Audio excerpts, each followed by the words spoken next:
Hello दोस्तों, अपन number system का एक इम्पोर्टेंट क्वेश्चन सोल्व करते हैं जो कि कंपटीशन एग्जाम के अंदर पूछा जाता है। काफ़ी इम्पोर्टेंट क्वेश्चन है ये। इसके अंदर हमें दे रखा है कि 10 अंकों की एक संख्या है 985 x 3678 और y। ये एक पूरी संख्या है जो कि संख्या 72 से क्या है, विभाजित है। तो हमें 4x माइनस 3y की वैल्यू फाइंड करनी है। तो देखो इसके अंदर क्या नियम है कि ये संख्या 72 से डिवाइड है। तो 72 से अगर विभाजित है तो ये 8 से भी विभाजित होगी और 9 से भी विभाजित होगी। तो सबसे पहले अपन 8 का नियम लगाते हैं। तो 8 से कोई संख्या विभाजित कब होती है? जब उसके अंतिम 3 अंक अगर 8 से डिवाइड है तो पूरी संख्या 8 से डिवाइड होगी। तो सबसे पहले अपन 7 8 y इसकी जांच करते हैं कि 8 से डिवाइड कब होगा। इससे y का मान हमें प्राप्त होगा। तो देखो इसके अंदर अपन 8 से डिवाइड करेंगे तो ये हो जाएगा 72 9 बार, और यहाँ पर आएगा हमारे पास 6। यहाँ पर हमारी वैल्यू है y, तो 6। अब अपन यहाँ पर क्या अंक रखें ताकि ये वैल्यू 8 से डिवाइड हो? तो 0 भी रखेंगे तो भी नहीं होगी, 1 2 और इन दोनों तीनों मानों पर नहीं होगी। अगर अपन यहाँ पर 4 रखेंगे तो ये वैल्यू पूरी पूरी डिवाइड होगी। तो y का मान हमारे पास यहाँ से क्या आया? 4 आया।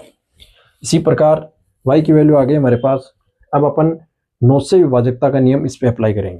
तो 9 से विभाजकता का नियम होता है कि पूरी संख्या का जो योगफल है अगर वो 9 से डिवाइड है तो पूरी संख्या 9 से डिवाइड होगी। तो इन अंकों का अपन योग करते हैं। 9 8 5 और हमें दे रखा है 3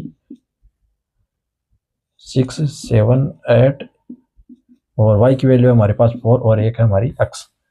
अगर ये 9 से डिवाइड है तो पूरी संख्या क्या होगी? 9 से डिवाइड। अब यहाँ से अपन x की वैल्यू फाइंड कर सकते हैं।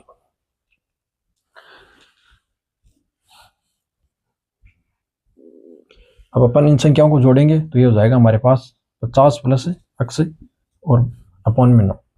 ये लिखने की हमें आवश्यकता नहीं है, 50 प्लस। अब ये संख्या 9 से डिवाइड कब होगी? जब यहाँ पर अपन 4 रखेंगे। 54 हो जाएगा, 54 होगा तो 9 से डिवाइड हो जाएगा। तो x का मान कितना प्राप्त हुआ हमें से? x की वैल्यू प्राप्त हुई हमें 4। तो x और y की वैल्यू आ गई। अब अपन इसकी वैल्यू फाइंड कर सकते हैं। तो 4x माइनस 3y ये हो जाएगा 4 और 3 गुणा 4,